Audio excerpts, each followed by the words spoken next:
우리 함께 교독하며 읽은 에베소서 2장 1절에서 10절. 오늘은 좀 이렇게 본문 위주로 좀 강의 설교가 아니라 좀 여러 가지 좀 다양한 말씀들을 많이 보며 좀 주제 설교를 하려고 하는데요.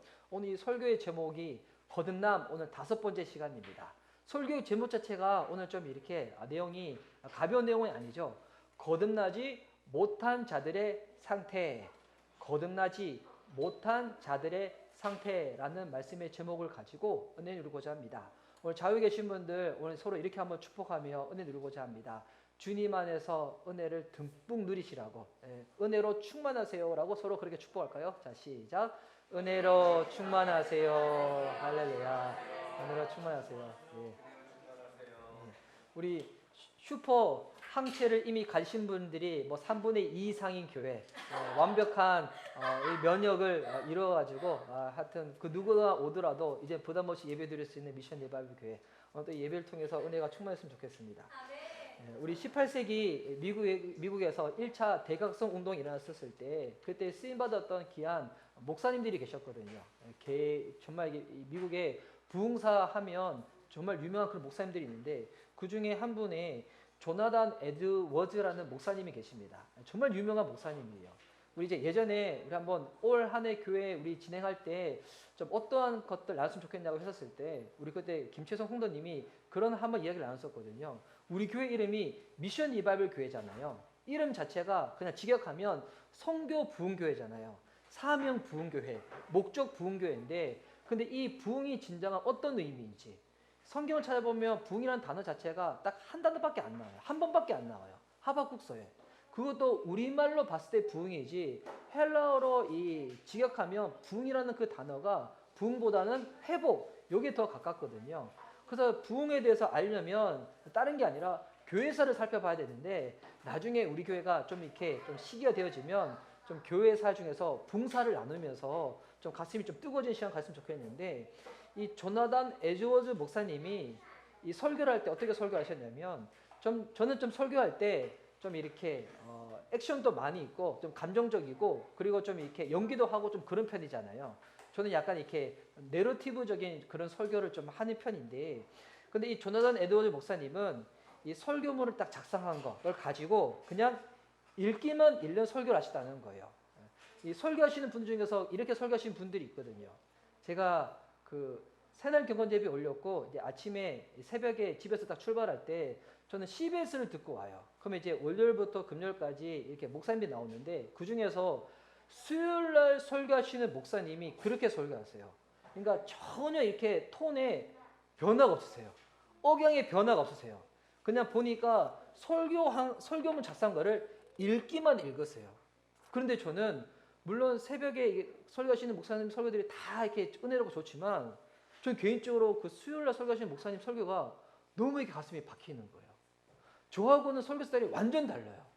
설교문을 읽기만 읽으시는데 이게 진짜 가슴이 울리고 막 그런 설교거든요. 근데 조나단 에드워즈 목사님이 그렇게 설교를 하셨어요. 설교문을 작성하에 있어서 톤도 변화 없이 억양도 변화 없이 쭉 읽기만 읽으시는 거예요. 그래도 설교도 짧지도 않아. 2시간 동안. 그런데 어떤 일이 임하냐면 그 설교를 들으시는 성도들이 소리를 지른대요. 비명을 지른대요. 자기의 죄를 막 이렇게 탄식하면서 내가 얼마나 주님 앞에서 심각한 죄인인지 심지어 견디지 못해서 예배당을 뛰쳐나갈 정도로 그러니 이 설교를 할 때 이게 얼마나 주의 능력이 임하고 은혜가 임하면 그러니까 설교자의 설교의 스타일이 중요한 게 아니라 하나님이 붙잡아서 역사하시면 그렇게 되는 거예요. 우리 성도님들은 주일날 설교 들을 때 되게 관심이 있는 게 주제, 어떤 내용보다도 요즘 성도님들은 시간이 워낙 민감하시다 보니까 시간이 되게 민감하시잖아요. 좋은 설교는 짧은 설교, 좀 어려운 설교는 긴 설교 이렇게 되잖아요. 근데 여러분 진짜 설교의 시간도 중요하겠지만 더 중요한 것은 뭐냐면 설교의 내용이고 근데 그보다 훨씬 더 중요한 것은 뭐냐면 주님이 그 시간을 붙잡아 주시는 겁니다. 제가 이제 지난주부터 이제 학교에 가다 보니까 이번 이제 첫째 시간이었는데 신기하게도 제가 이번에 이렇게 세 과목 듣거든요. 근데 이제 다 어려운 과목들이긴 한데 근데 그 학교는 신기하게 교수님들이 다 목회를 하고 계세요. 목회를 하시면서 신학교 교수님을 계신데, 근데 그게 가능한 게 그분들은 목회를 하시지만 설교만 하라고 교회에서 한대요. 목사님 다른 거 아무것도 하지 말고 그냥 설교만 하시라고. 그 중에 특별히 한 분 목사님은 주일 설교만 하시는 거예요. 남의 설교 아무것도 안 하는 거예요. 근데 그 목사님이 설교 준비할 때 얼마나 시간이 할애됐는가를 나눠주시는데, 주일날 설교하시고 난 다음에 그 다음 주 설교 이 주제를 주일 저녁에 바로 딱 정하시는 거예요. 그리고 한 주 동안 계속 묵상하시다가 목요일부터 설교문을 타이핑 하신대요. 3일 동안 설교문을 타이핑하시고 수정하고 하셔가지고 토요일날 밤에 딱 나온다는 거예요. 그러니까 이게 일주일 내내 설교문을 준비하시는 거죠. 그러서 주일날 설교를 딱 하시는데, 이번 신학교 교수님들의 설교가 상당히 어려워요. 근데 그분은 설교에도 각주를 다신대요. 그만큼 되게 이제 어려운 설교를 하시는데, 그분은 뭐라고 얘기하시냐면, 성도님들이 주중에 극동방송 들으면서 그렇게 은혜 받으시라고, 그리고 주일에는 좀 어려운 설교지만 내 설교를 들으라고 이렇게 하시는 거예요. 그럼 일주일 동안 그렇게 준비한 설교가 주일날 몇 분 설교하시는가 딱 봤더니 한 25분에서 35분 정도 설교를 하시는 거예요. 근데 여러분, 이게 시간은 짧지만 그 안에 담겨야 될 이 엑기스 농도가 엄청나겠죠. 그래도 지난주에 무슨 설교하셨는지 제가 이제 딱 봤더니 천년왕국을 가지고 설교를 하신 거예요. 요한계시록 20장에 천년왕국이 나오는데, 저는 지금까지 그 목사님 중에서 천년왕국을 가지고 설교하신 분 한 번도 못 봤거든요. 근데 천년왕국을 가지고 설교를 하시는 거예요. 와, 그 교회 성도들의 수준이 몰라요. 그걸 얼마나 이해한지 모르겠지만 그 목사님이 그 교회에 1, 2년 계셨던 것이 아니라 거의 지금 10년 가까이 계셨던데, 야, 정말 대단한 것 같아요. 제가 오늘 이 얘기를 왜 하는가? 오늘 이 설교가 여러분 듣기에 이렇게 좀 기분이 좋은 설교가 아니에요. 좀 어려운 설교이기도 하고, 그리고 오늘 설교의 이 제목처럼 오늘 이 설교는 거듭나지 못한 자가 어떠한 영적인 상태인지 그것을 나누는 설교거든요. 그럼 거듭나고 난 다음에 누리는 축복은 언제 나누는 것인가? 이거는 다음 주에 나눌 거예요.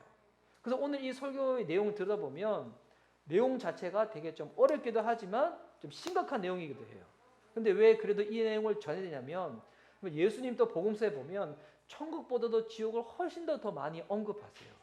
이번 설교자가 청중들이 듣고 싶어하는 내용들만 설교를 한다면 저는 이렇게 그 근무 태만이 되는 거예요.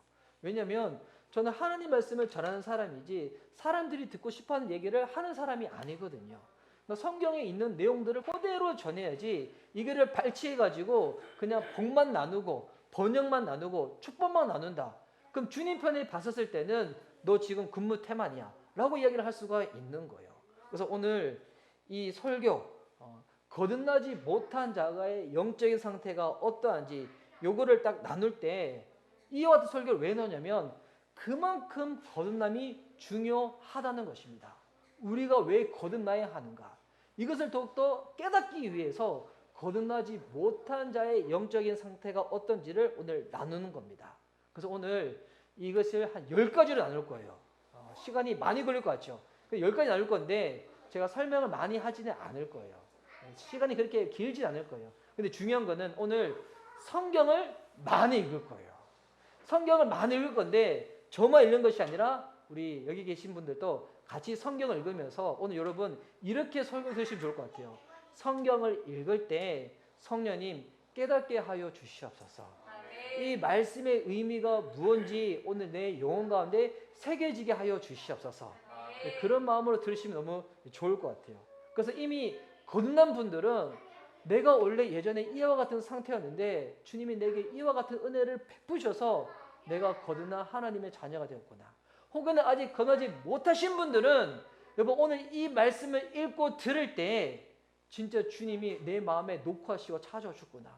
내가 오늘 이 말씀 가운데 믿음으로 반응해야 되겠구나. 이렇게 나아갈 수 있는 은혜가 임했으면 좋겠습니다.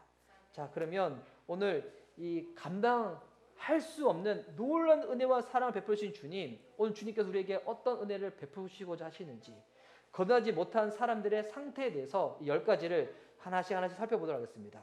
자, 거듭나지 못한 사람들은 어떠한 상태인가? 그래서 오늘 주부에 10가지를 쭉 적어 놓은 거예요. 여러분 혹여나 필기하다가 시간 너무 보내지 마시라고, 집중하시라고. 자, 거듭나지 못한 사람들은 자기의 죄와 허물로 죽은 상태라는 것입니다. 이것이 에베소서 2장 1절에서 2절 말씀이 나는데요. 에베소서 2장 1절에서 2절 말씀 우리 함께 읽도록 하겠습니다. 자, PPT 한번 넘겨주세요. 자, 에베소서 2장 1절에서 2절 말씀 우리 함께 본문을 읽도록 하겠습니다. 자, 시작. 그는 허물과 죄로 죽었던 너희를 살리셨도다. 그때 너희는 그 가운데서 행하여 이 세상 풍조를 따르고 공중의 권세 잡은 자를 따랐으니 곧 지금 불순종의 아들 가운데서 역사하는 영이라. 아멘. 자, 오늘 나오는 이 내용들은 지금까지 우리가 들었던 거듭남의 이 4번의 설교와 중복되는 내용들도 많이 있을 거예요. 자, 여기 보니까 자기의 죄와 허물로 죽었다고 나와 있습니다. 여기서 죽었다는 것은 생명이 없는 상태이죠. 이거는 육적인 죽음을 말하는 것이 아니라 영적인 죽음을 의미한다고 제가 이미 이렇게 말씀을 드렸을 것입니다. 영적인 생명이 없으니까 영이신 하나님과 교제가 안 되는 상태라는 거죠. 그러면 이와 같은 사람들이 살아가는 삶의 방식이 무엇인가? 허물과 죄로 죽어있는 사람들, 영적으로 죽어있는 사람들은 어떻게 살아가냐면 세상 풍조를 따라간다는 거예요. 욕심을 따르며 산다는 거예요. 육체와 마음에 원하는 것을 하며 산다는 거예요. 그래서 생명이 없는 사람들은 하나님의 영광을 보지를 못하는 것입니다. 죽었기 때문에 말씀에 반응하지도 못하고 세상이 말하는 대로, 육체가 이끄는 대로, 내 마음이 하고 싶은 대로 그렇게 살아간다는 것입니다. 어떤 사람이요? 자기의 죄와 허물로 죽은 사람들이. 그런데 이 상태를 오늘 성경에서는 다양하게 여러 가지 설명들로 묘사를 하고 있어요. 그래서 오늘 이 설교는 제가 이미 먼저 또 말씀드릴 게 제가 이렇게 하기보다도 제가 이 거듭남에 대해서 설교를 하기 전에 제가 참조하고 있는 읽고 있는 책들이 있는데 오늘 그 중에 존 파이퍼 목사님이라고 미국의 대표적인 복음주의 목사님이 있어요. 그분이 쓰신 거듭남이라는 책이 있어요. 오늘 그 책의 내용들을 제가 많이 좀 참조를 했습니다. 그러면 두 번째, 거듭나지 못한 사람들은 또 어떤 상태인가? 에베소서 2장 3절에 나와 있는데 본질상 진노의 자녀라는 것입니다. 에베소서 2장 3절 또 함께 한 목소리를 읽도록 하겠습니다. 자, 시작. 전에는 우리도 다 그 가운데서 우리 육체의 욕심을 따라 지내며 육체와 마음에 원하는 것을 하여 다른 이들과 같이 본질상 진노의 자녀이었더니. 자, 여러분 이 말은 무엇에서 말하냐면 사람에서 말하고 있을 때 우리가 무엇을 해서 바뀔 수 있는 것이 아니라고 지금 이야기를 하고 있는 것입니다. 우리가 처음에는 좋은 본성을 가지고 있었다가 나중에 나쁜 짓을 했기 때문에 나쁜 본성을 가진 것이 아니라고 이야기를 하고 있는 것입니다. 우리는 태어날 때부터 본질상 진노의 자녀라는 것입니다. 그래서 이것을 시편 51편 5절에서 다윗이 이렇게 고백하고 있죠. 시편 51편 5절 또한 함께 읽도록 하겠습니다. 앞에 또 스크린 나와 있을 거예요. 시편 51절 5절. 자, 함께 읽겠습니다. 자, 앞에 스크린을 보시면서 또 읽으세요. 시작. 내가 죄악 중에서 출생하였으며 어머니가 죄 중에서 나를 잉태한 나이다. 자, 다윗이 지금 고백하고 있는 거예요. 지금 하나님의 지금 감동이 임하였을 때 깨달은 거예요. 내가 죄악 중에 태어나기 전부터도 나는 이미 죄 가운데 있었다는 것을. 여러분, 나라는 인간은 그 본성이 육적이고 자기 중심적이고 욕심이 많은 사람이라는 거예요. 내가 거듭나지 않았다면 이번 다른 사람이 부모가 문제가 아니에요. 다른 환경이 문제가 아니에요. 내가 근본적으로 문제라는 것입니다. 그래서 성경에서 이런 말을 하는 거예요. 너는 죄인이라고. 예수님 믿기 전부터 나쁜 짓을 해서 죄인이 아니라 태어나기 전부터 우리는 죄인이라고. 이런 얘기를 하다 보면 어떤 사람은 이렇게 반응하는 사람도 있어요. 목사님, 저 그런 사람 알아요. 그런 사람 알아요.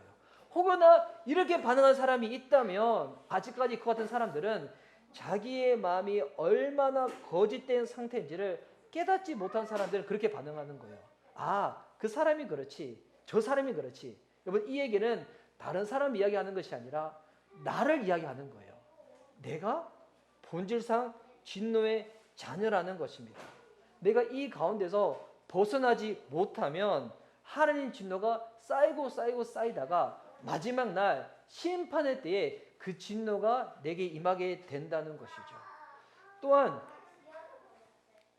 PPT 이거 제가 그냥 넘길게요. 자, 또한 우리 거듭나지 못한 사람들은 어떠한 상태인가? 이 세 번째 상태가 어둠을 사랑하며 빛을 미워한다는 겁니다. 어둠을 사랑하고 빛을 미워한다. 요한복음 3장 19절에서 20절에 나와 있는데요. 자, 이 말씀 또 함께 또 읽도록 하겠습니다. 시작. 그 정죄는 이것이니 곧 빛이 세상에 왔으되 사람들이 자기 행위가 악함으로 빛보다 어둠을 더 사랑한 것이니라. 악을 행하는 자마다 빛을 미워하여 빛으로 오지 아니하나니 이는 그 행위가 드러날까 함이요. 자, 여러분, 이 구절은 거듭나지 않은 사람의 본성에 대해서 너무나 잘 설명하고 있는 성경 구절입니다. 영적인 빛이 비칠 때 사람들은 어떻게 반응한다는 거예요? 반가워하지 않는다는 거예요. 인간은 저항한다는 것입니다. 반대로 영적인 어둠이 애워살 때는 어떻게 반응하는가? 순수하게 받아들인다는 거예요. 참 이렇게 안타까운 일이죠. 주님이 깨닫게 하시고자 빛을 내려주셨을 때, 은혜를 베푸시고자 할 때 사람들이 환희할 것 같지만 그렇지 아니하고 그것은 거부하고, 반대로 어둠이 임할 때는 그것이 내린 것처럼 받아들인다는 거예요. 우리가 여러분 거듭나고 난 다음에 신앙생활 할 때도 그럴 때가 많이 있거든요. 하나님의 말씀이 아니고 세상이 주는, 모든 것이 주는 다른 생각, 틀린 생각인데 그것을 받아들이는 거예요. 두려움을 받아들이고 공포를 받아들이고 죄의식을 받아들이고 정죄를 받아들여서 하나님의 거듭난 자녀임에도 불구하고 하나님의 말씀이 아닌 것들은 내가 순수하게 받아들이는데, 근데 반면에 주의 말씀은 받아들이지 않아요. 정죄가 끝났다는 거, 두려움이 내 것이 아니라는 거, 평안하다는 거, 이거는 받아들이지 않는 거예요. 여러분, 이게 인간의 본성의 마음이라는 것입니다. 거듭나지 않은 사람들은 사랑과 미움만이 이 안에서 더욱더 활발하게 움직이는 거예요. 그래서 어떻게 반응하는가? 사랑해야 될 사람을 미워하고 미워해야 될 대상을 사랑하는 거예요. 하나님을 사랑하기보다도 하나님을 미워하고, 그리고 미워해야 될 악한 것들은 사랑하며 나아가는 그 상태가 거듭나지 못한 사람들의 상태라는 것입니다. 또한 이 네 번째 상태는 어떤 상태인가? 지금 이거 안 넘어가는데 한번 눌러주세요. PPT, 아니요, PPT를 한번 눌러주세요. 그거 만지면 안 돼. PPT를 한번 눌러주세요. 안 넘어가요? 자, 됐어요. 네, 제가 넘길게요. 자, 또 우리 네 번째 상태, 마음이 돌처럼 단단하다는 것입니다. 이는 에스겔 36장 26절에 나와 있는데요. 제가 또 이 말씀 함께 또 읽도록 하겠습니다. 자, 시작. 또 새 영을 너희 속에 두고 새 마음을 너에게 주되 너희 육신에서 굳은 마음을 제거하고 부드러운 마음을 줄 것이며. 자, 여기 굳은 마음이 나와 있습니다. 이 굳은 마음에 대해서 우리가 지난 우리 설교 때도 살펴봤지만 이 굳은 마음을 또한 설명하고 있는 구절이 에베소서 4장 18절에 나와 있는데요. 에베소서 4장 18절 말씀 또 함께 읽도록 하겠습니다. 굳은 마음이 어떤 마음인가? 자, 시작. 그들의 총명이 어두워지고 그들 가운데 있는 무지함과 그들의 마음이 굳어짐으로 말미암아 하나님의 생명에서 떠나 있도다. 여러분, 굳은 마음은 어떤 마음이냐면 지각이 어둡고 무지하다는 겁니다. 왜 그러한가? 하나님의 생명에서 떠났기 때문에. 그러면 우리가 이 영적으로 무지함이 어디서 기인하고 있냐면 그 기인하고 있는 것이 굳은 마음에서 기인하고 있다는 것입니다. 돌처럼 굳고 고역하는 마음, 그 마음으로 우리가 진리를 가로막고 있다는 겁니다. 그래서 로마서 1장 18절에 이렇게 말씀하고 있죠. 자, 로마서 1장 18절 함께 읽도록 하겠습니다. 자, 시작. 하나님의 진노가 불의로 진리를 맞는 사람들의 모든 경건하지 않음과 불의에 대하여 하늘로부터 나타나나니. 자, 하나님의 진노가 불의로 진리를 맞는 사람들의 모든 경건하지 않음과 불의에 대하여 하늘로부터 나타났다. 이 말씀은 무엇을 말하고 있냐면 무지가 문제가 아니라는 거예요. 우리가 주님 앞에서 영적으로 무지한 부분들이 많이 있는데 이것이 문제가 아니라 돌처럼 굳은 마음 때문에 우리가 거부하고 거역하다 보니까 영적으로 무지해졌다는 것입니다. 거듭나지 못한 사람들의 상태가 이와 같다는 거죠. 또한 영적으로 거듭나지 못한 사람들은 어떠한 상태인가? 이 다섯 번째가 하나님께 복종하지 못하고 하나님을 기쁘게도 하지 못한다는 것입니다. 이것이 로마서 8장 7절에서 8절 말씀에 나와 있는데요. 자, 이 말씀 우리 또한 함께 읽도록 하겠습니다. 자, 시작. 육신의 생각은 하나님과 원수가 되나니 이는 하나님의 법에 굴복하지 아니할 뿐 아니라 할 수도 없음이라. 육신에 있는 자들은 하나님을 기쁘시게 할 수 없느니라. 자, 이 말씀을 보면 육신의 생각, 육신에 있는 이런 표현이 있어요. 육신의 생각과 육신에 있는 이가 무엇을 말하고 있는 것인가? 이것이 로마서 또 8장 9절 말씀에 또 설명되어져 있는데요.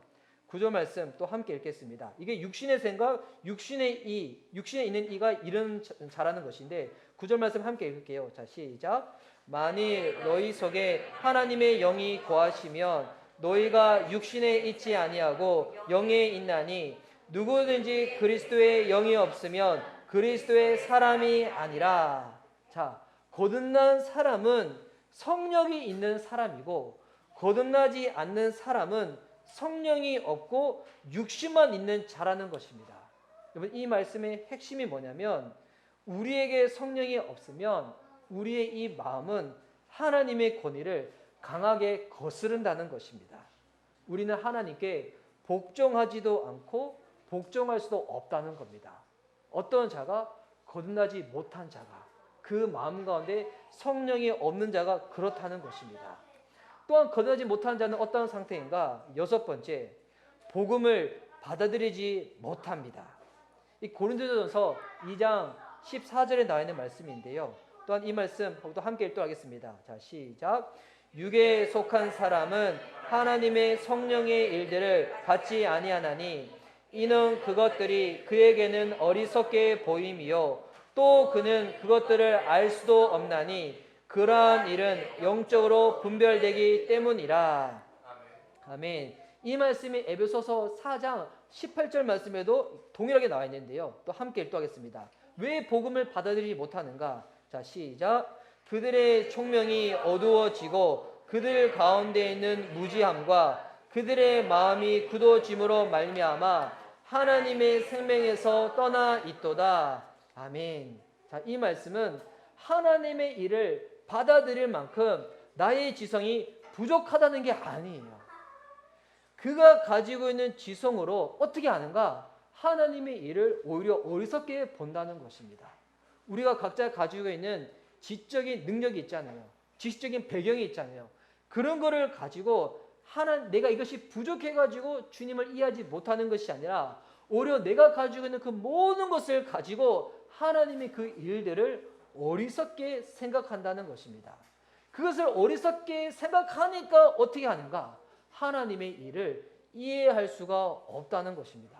그러니까 정리하면 마음으로 그것을 강력하게 거부하고 또 머리로는 그것을 어리석게 본다는 거예요. 그러니 내가 지금 하나님을 거부하는 것이 스스로 정당하다고 여긴다는 겁니다.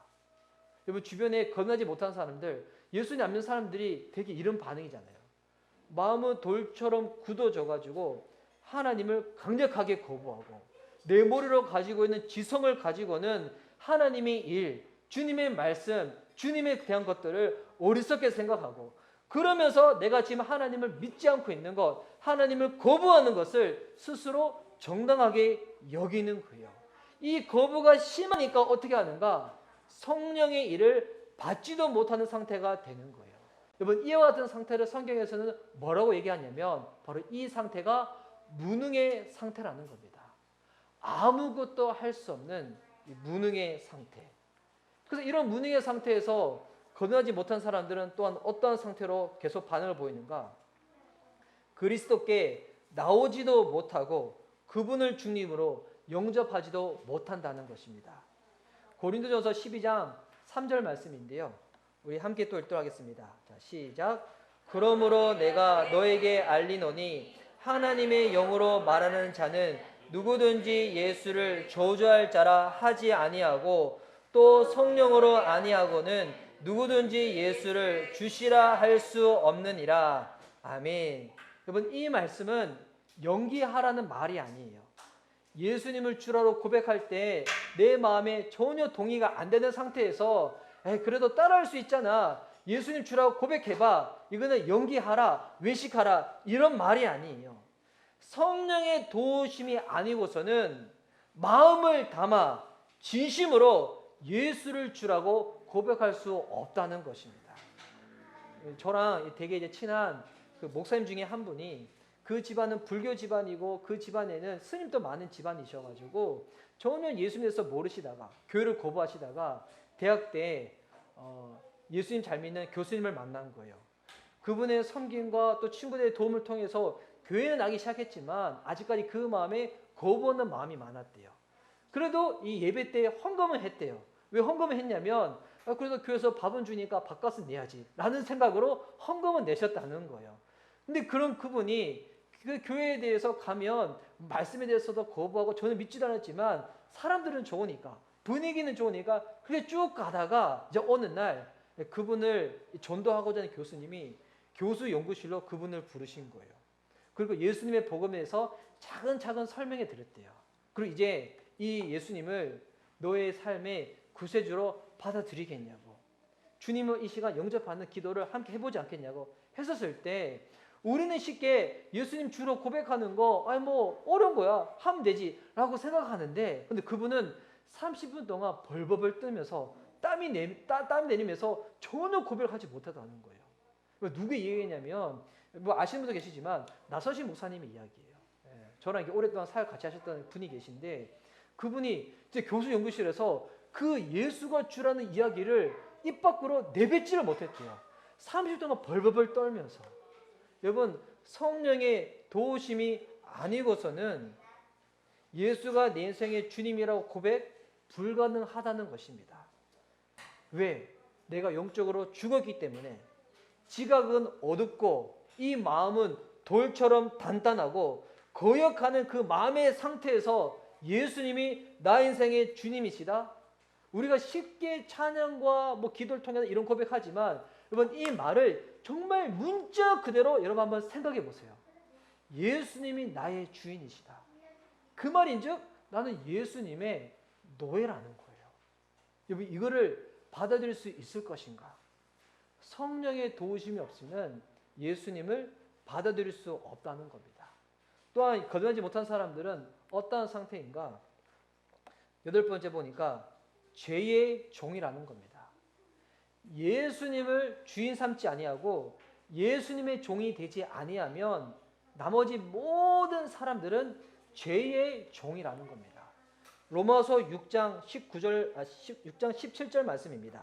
이 말씀 또 함께 읽도록하겠습니다. 자, 시작. 하나님께 감사하리로다. 너희가 본래 죄의 종이더니 너희에게 전하여 준 바 교훈의 본을 마음으로 순종하여. 자, 지금 이 말씀은 사도 바울이 로마 교회 성도들에게 죄의 종으로 있다가 해방된 자들한테 보내는 축하의 메시지이죠. 거듭나기 전에는 죄를 너무 사랑해서 죄를 떠나지도 못하고 죄를 죽이지도 못한 상태였던 거예요. 그런데 그런 자들에게 엄청난 일이 벌어진 겁니다. 주님의 은혜로 거듭난 것이죠. 생명으로 거듭난 것입니다. 하나님이 그에게 영적인 새 생명을 주고 죄를 미워하고 의를 사랑하는 새로운 본성을 주었다는 것입니다. 근데 여러분, 이 일이 사람이 아닌 하나님이 하신 일이기 때문에 사도 바울이 영적으로 해방된 그들한테 인사를 보낼 때, 축하를 보낼 때 뭐라고 먼저 이야기하고 있는 겁니까?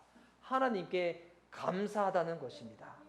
하나님이 우리를 영적인 죽음에서 일으키시고 죄를 죽이며 거룩해지는 것을 기뻐하는 생명을 주실 때까지, 그 생명을 받을 때까지는 여러분 그 사람은 어떤 상태라는 겁니까?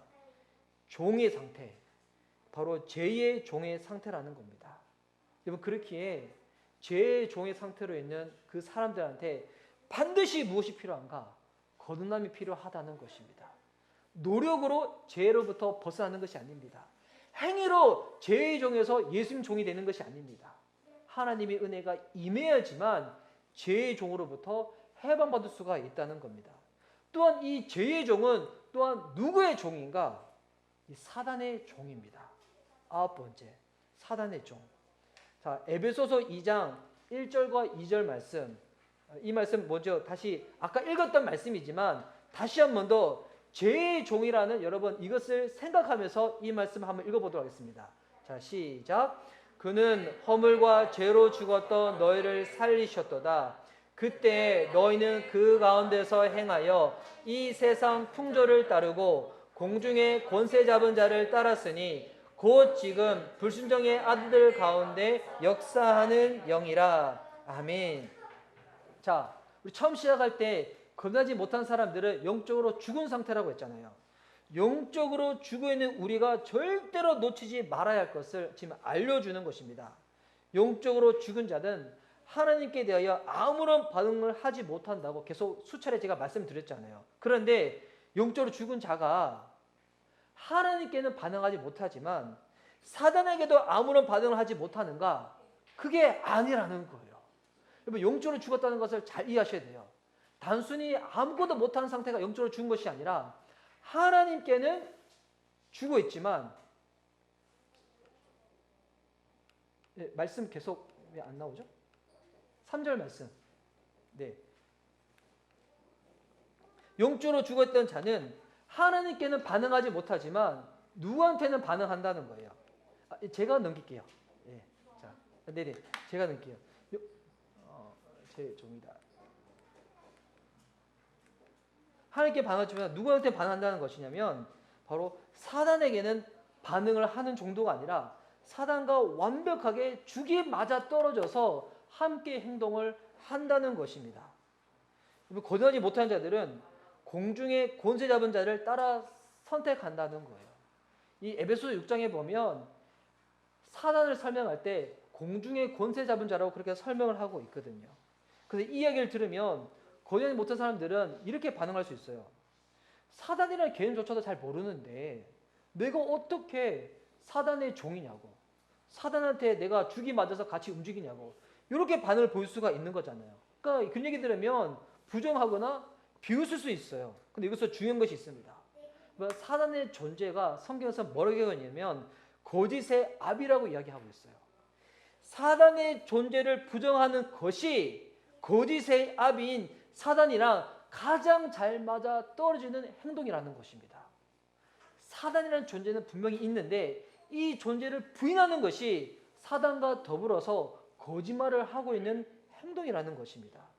그래서 사단에게 속박된 모습이 어떤 모습인지 또한 잘 설명하고 있는 구절이 디모데후서 2장 24절, 25절에 나와 있는데요. 자, 이 구절은 사역자들에게 사도 바울이 편지를 보내면서 사단의 속박에서, 마귀의 속박에서 해방시키는 방법을 알려주는 말씀입니다.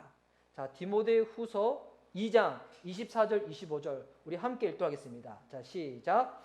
주의 정은 마땅히 다투지 아니하고 모든 사람에 대하여 온유하며 가르치기를 잘하며 참으며 거역하는 자를 온유함으로 훈계할지니 혹 하나님이 그들에게 회개함을 주사 진리를 알게 하실까 하며. 자, 이 말씀 보니까 회개함을 주사 진리를 알게 하실까 하며. 자, 이 말이 거듭날 때 일어나는 일이죠.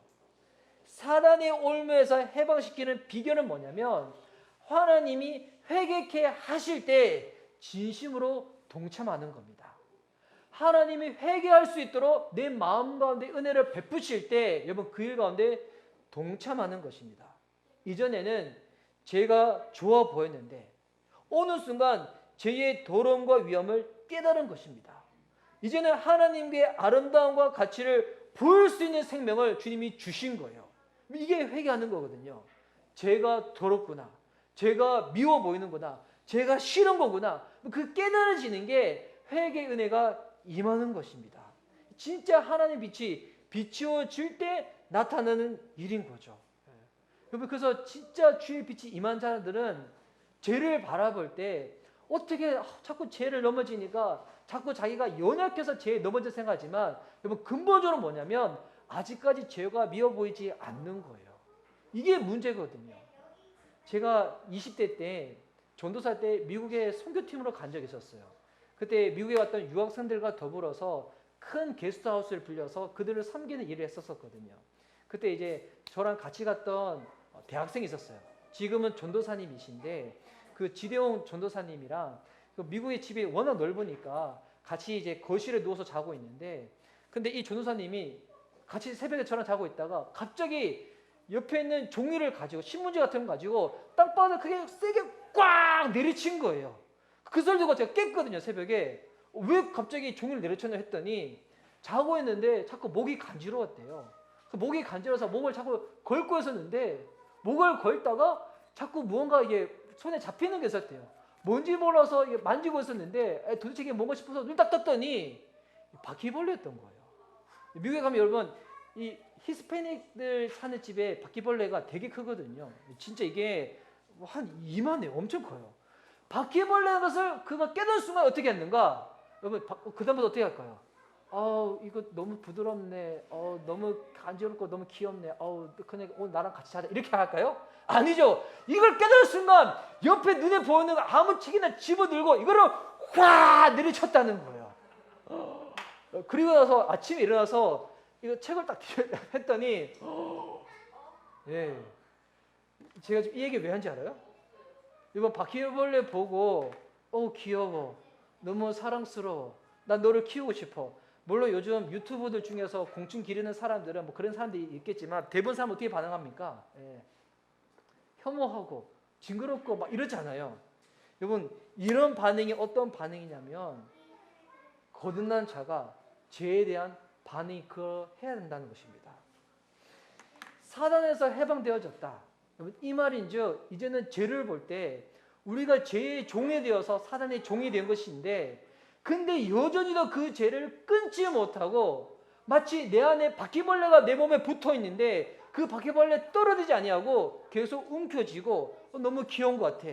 내가 얘를 키워야 되겠어. 이런 반응보다 더 심각한 반응이 뭐냐면 죄를 사랑하는 반응입니다. 죄를 버리지 못하는 반응이 그와 같다는 것입니다.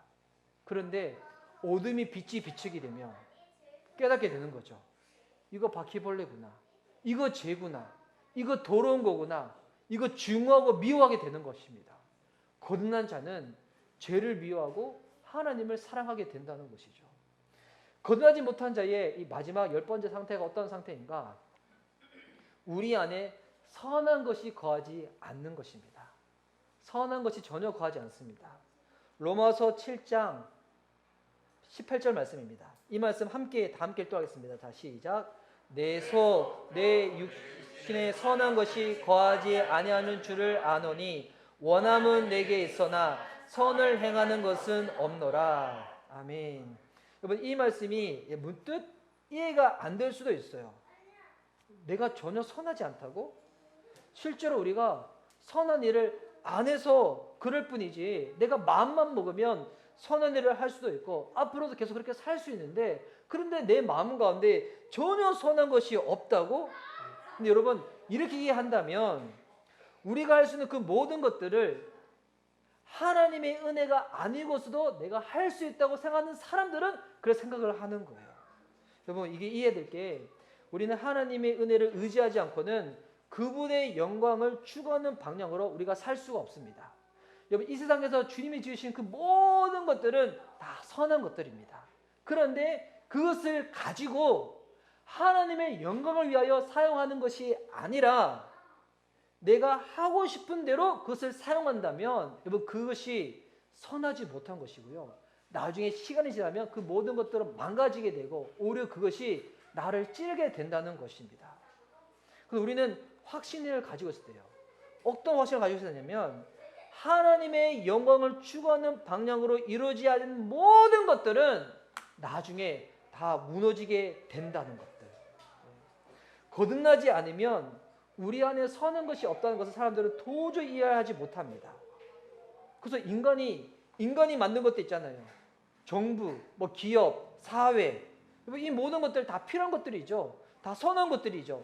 하나님이 근데 이 모든 것들을 지으셨고 세우시고 유지하시기 때문에 선한 것이고, 인간이 이것을 가지고 하나님의 영광이 아닌 인간 중심적인 일을 위하여 사용을 하면 망가지고 파괴되어지고 버려지게 된다는 것입니다. 하나님의 피조물을 불신앙의 도구로 삼았기 때문에 부서지고 망가진다는 거예요. 주님이 만드신 목적과 부합하지 않기 때문에. 그러면 성경에서는 무엇이 선한 것이라고 이야기를 하고 있는 것인가? 여러분, 믿음이 선한 것이고요. 성령이 선한 것이고요. 새로운 영적인 본성이 선한 것이고요. 하나님이 선하시기 때문에 하나님이 주신 것들을 하나님 주신 의도대로 사용할 때 여러분 그것이 바로 선한 것이라는 것입니다. 지금까지 저희가 10가지를 나눠봤어요. 거듭나지 못한 사람들의 이 상태에 대해서. 여러분 이 10가지를 여러분이 다 암기하라는 게 아니에요. 들으면서 우리 마음과 어떤 방이 와야 되냐면 내가 정말 그랬구나. 내가 거듭나지 못했을 때 내 상태가 정말 그러한 상태였구나. 그런데 만약 이 10가지 들었는데 내 마음 가운데 아직까지 거부감이 올라온다. 목사님 저는 안 그런 것 같은데요? 라고 하면 여러분 이거는 저의 설교를 반대하는 게 아니라 하나님의 말씀을 반대하는 거예요. 나는 아직까지 괜찮은 것 같은데요? 저는 선한 것 같고요. 저는 좀만 더 노력하면 이 모든 것들을 할 수 있을 것만 같은데요? 라고 하신다면 아직 하나님의 은혜를 경험하지 못한 증거라는 것입니다. 여러분 주님의 빛이 비치게 되면 나의 영적인 상태가 어떤 상태인지 다 드러나는 거예요. 영적으로 죽어 있어서 아무것도 하지 못한 상태, 마음은 돌처럼 굳어 있고 내가 가지고 있는 지성을 가지고서는 하나님을 거역하고 거부하고 내가 주님을 믿지 않고 있다는 것을 스스로 정당화하면서 여전히 주님을 받아들이지도 못하고 영접하지도 못하고 그리고 죄의 종으로 있고 사단의 종으로 있으면서 하나님 허락하신 모든 것들을 불신앙의 도구로 사용하면서 선한 것을 망가뜨리는 자가 나였구나. 그럼 이런 내가 어떻게 해야지 거듭난 은혜를 누릴 수가 있을까요? 그래서 거듭나기 전에 우리의 상태에 대해서 너무나 잘 요약하고 있는 말씀이 있습니다. 에베소서 2장 12절 말씀인데요. 자, 이 말씀 거듭나지 못한 사람들의 상태에 대해서 총정리해서 나오는 성경 구절 같은 말씀인데 우리 함께 읽도하겠습니다. 자, 시작. 그때 너희는 그리스도 밖에 있었고 이스라엘 나라의 밖의 사람이라 약속의 언약들에 대하여는 외인이요 세상에서 소망이 없고 하나님도 없는 자이더니. 자, 여러분 이 말씀 안에 우리가 반드시 거듭날 이유가 여기에 있는 것입니다. 거듭나지 않는 사람들은 소망이 없다는 것입니다. 우리가 도덕적으로 조금 나아진다고 해서 개선되는 게 아닌 것입니다. 바뀌는 것이 아닌 겁니다. 죽은 사람들은 아무것도 하지 못한다는 거예요. 그렇게 우리에게 단 필요한 한 가지, 살아야 하는 거예요. 거듭나야 하는 거예요. 그러면 이렇게 설교 들으면 우리 마음 가운데 이런 반응이 올라요. 그럼 도대체 나보고 어떻게 하라고요? 나는 아무것도 할 수 없는데 도대체 어떻게 하라고요? 여러분 혹시 이런 반응이 일어난다면 여러분 그 반응이 무슨 반응이냐면 지금 말씀 가운데 지금 반응하는 반응이에요. 이런 말씀이 선포되었는데도 불구하고 무관심하다, 아무런 반응이 없다. 여러분 그 반응은 여전히 내가 죽어있는 반응이지만 내 안에 거북함이 올라오고 신경질이 올라오고 자꾸 내가 어떻게 하라고 이런 반응이 올라온다면 여러분 그게 맞는 반응이에요. 왜? 성경 우리에게 말하거든요. 우리가 할 수 있는 것이 아무것도 없다고. 여러분 그때 이제 주님이 우리 삶 가운데 오셔서 우리를 이끌어 가시는 거예요. 우리를 어떻게 이끌어 가시는가? 하나님의 은혜로 주님의 도우심을 받을 수 있는 자로 하나님의 자녀로 우리를 이끌어 가시는 거예요. 요한복음 6장에 보면 예수님께서 요한복음 5장에 우리가 너무 잘 아는 오병이어 기적을 베푸시거든요. 그래서 빵 5조각과 물고기 2마리로 성인 남자 5,000명, 뭐 여성과 아이들까지 포함하면 2만 명 이상 되는 사람들을 먹이셨죠. 그러한 다음에 이제 수많은 사람들이 이제 예수님을 왕 삼으려고 예수님을 따르기 시작합니다. 근데 그들은 예수님을 정치적으로 왕으로 삼으려고 했던 거예요. 이스라엘이 로마 제국의 식민지로 있으니까 정치적으로 해방을 받고 싶어서. 근데 그때 예수님은 그들 가운데 말씀하시죠. 나는 너희들한테 육적인 음식, 그냥 이 땅에서 단순히 잘 살기 위한 존재의 도구로 온 것이 아니라고. 그때 주님이 계속 말씀하신 내용이 있는데 그 뭐냐면 요한복음 6장 37절, 44절, 65절 이 세 구절에 계속 나오는 말씀이 있거든요. 이 세 구절 말씀을 우리 한번 계속 한번 읽어보도록 하겠습니다. 30절 말씀 읽겠습니다. 자, 시작.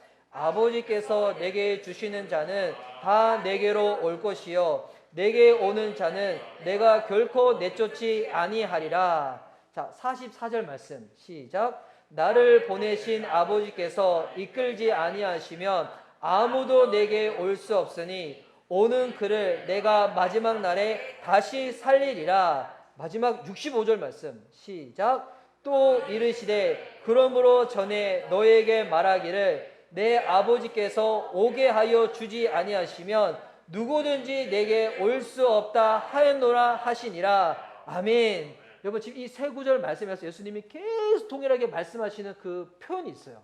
뭐냐면 아버지께서 이끄시지 아니하시면, 하나님이 이끄시지 아니하시면 내게 올 수 없다는 것입니다. 여러분 주님이 저와 여러분을 이끄시지 아니하시면 누구도 예수님께로 나오지 못한다는 것입니다. 여러분 하나님의 이끄심이 우리를 주님과 살아있는 관계로 인도하여 주신다는 거예요. 지금 이 시간 이 순간에 함께 예배드리는 저와 여러분은 정말 이 예배 가운데 통하여서 말씀을 통하여 주님이 저와 여러분을 지금 이끌고 가고 계신 줄 믿습니다.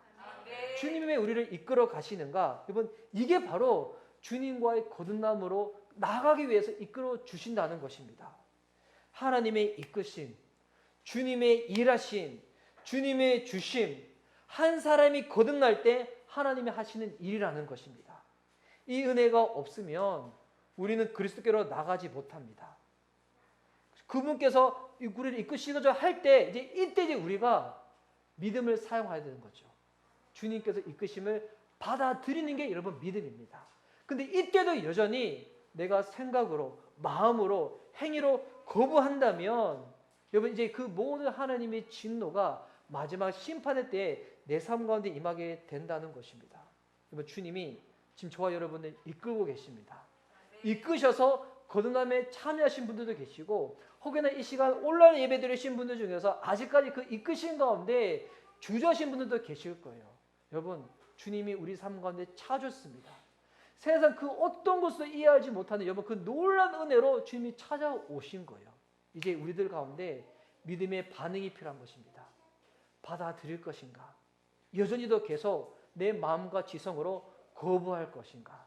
믿음으로 받아들여서 정말 이 에베소서 2장 8절 9절의 말씀처럼 너희는 그 은혜로 인하여 믿음으로 말미암아 구원을 받았으니 이것은 너에게서 난 것이 아니요 하나님의 선물이라. 행해서 난 것이 아니니 이는 누구든지 자랑하지 못하게 함이라. 주님의 이 은혜를 받아들이셔서 구원의 이 놀라운 선물을 가지고 누릴 수 있는 저와 여러분 될 수 있기를 예수님의 이름으로 축복하는 바입니다. 아멘.